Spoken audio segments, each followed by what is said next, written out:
Good morning, my dear children. Today we are going to move ahead with the same chapter that we have seen in the last video. That is chapter number 7, the administration of the Swaraj. In the last part of the video, we have seen that how administrative policies were being implemented and been worked out with different departments and the policy regarding the agriculture. So today we are going to move ahead and see some more points in the same chapter.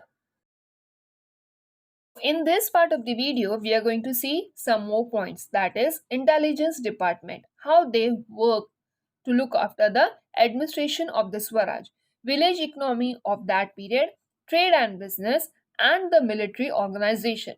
So let's begin with the explanation and see each point in detail. We know that agriculture was the primary occupation at that time and it was the backbone for the rural economy. So, in the villages, many other occupations were also developed to supplement agriculture. That means to help agriculture. Not only people involve themselves in agricultural occupation but some other occupations also. So, artisans in the village produced goods and fulfilled the needs of the local people. As per the requirement, goods were being produced in the village by different artisans. So, in this sense, a village was a self sufficient unit wherein they would get each and everything in their village itself. So, the demands were being fulfilled by the people of the village who were either in the farming work or they were involved in the artisans' work. So, farmers gave a definite share from the produce to artisans. At that time, money was not being exchanged in the goods. How we go to shop today, and if we want to buy a thing, we give money and we purchase a thing. But that time this policy was not being implemented. What people used to do, they used to exchange the things along with each other. So if farmer wants certain thing, he would go to artisan, and in return farmer would give some of the share of his crops, and in return he would take a thing whatever required from the artisans. So this share was called as a system of baluta. That means sharing each other's thing rather than sharing money. Trade and business. Shivaji Maharaj knew that the kingdom could not prosper without an increase in trade. That means a kingdom, a villages cannot help themselves in a particular field. They need to prosper, and how it is possible? With the help of trading and increasing business. So merchants in the villages, in the kingdoms, bring novel goods which were useful and were in a certain necessities helpful to the kingdom. So goods became available in plenty, and in return trade started prospering and it started adding wealth to the kingdom's treasure. The view that Shivaji Maharaj took of merchant is seen in the Agnya Patra, where merchants were described as merchants are the ornaments of the kingdom and the glory of king. That means merchant had played an important role in the upliftment of the kingdom by providing different types of trades as well as by providing different goods that were required in a kingdom. It adds to the wealth of the kingdom.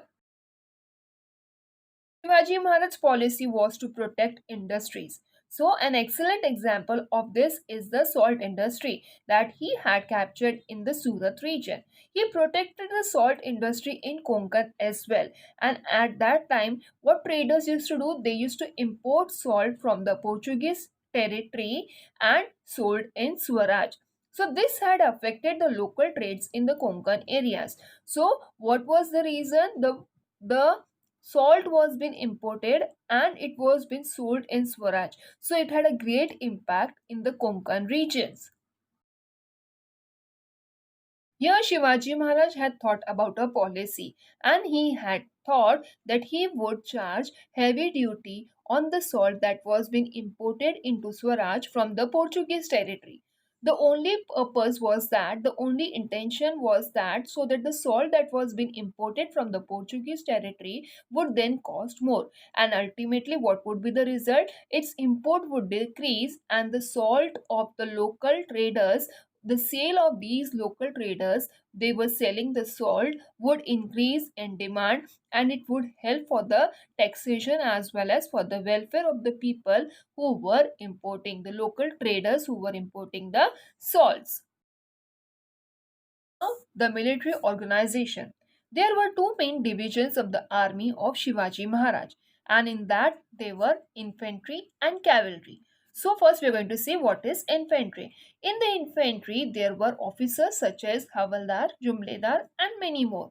So the chief of the infantry was called as Sarnobat, and he was the highest officer in the infantry who would look after the work of the army. Infantry,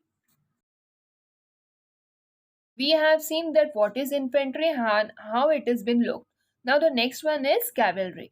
Now in cavalry, two types of cavalrymen were there. So they were Shiledars and they were Bargirs. So what was the work of Shiledar?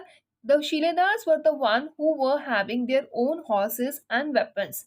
And the Bargirs were the one who were being provided with the horse and weapons by the state. And they were more in number. Why? Because they were being provided by the state, so they were being more in number as compared to the Shiledars. The ranks of the cavalry officers were similar to those of the infantry officers. That means both infantry and cavalry were having the similar number of officers. The highest officer in cavalry was the Sarnobat. That means in infantry also the highest officer was Sarnobat, and in cavalry also it was Sarnobat.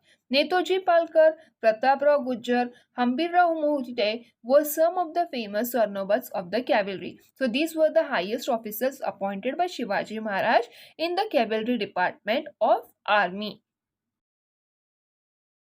Moving on with the next point is intelligence department. Intelligence word.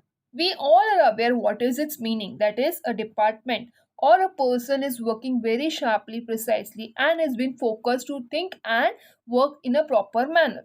So the same thing, Shivaji Maharaj had appointed an intelligence department who would look after the protection of the Swaraj from enemies. That means the department need to provide each and every information, a precise and timely information about the movements of the enemy, whatever it may be, whether it is attacking or whether it may be just thinking or planning out to do any unnecessary activities in the kingdom. So this all information was being provided by the intelligence department. That was the duty of the intelligence department to look after all these work. Now it was the job of the intelligence department to obtain the information about the movements of the enemies, and it would be informed to Shivaji Maharaj further. So whatever action was being planned out, that was from the side of Shivaji Maharaj.